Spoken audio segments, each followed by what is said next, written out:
For the sake of love, we accept so many things that you don't like.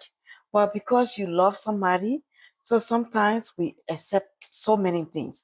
But let me ask you, between mouth odor, body odor, and snoring, which one of these three things can you manage for the sake of love? Let's have that discussion in the comment section. I come in peace.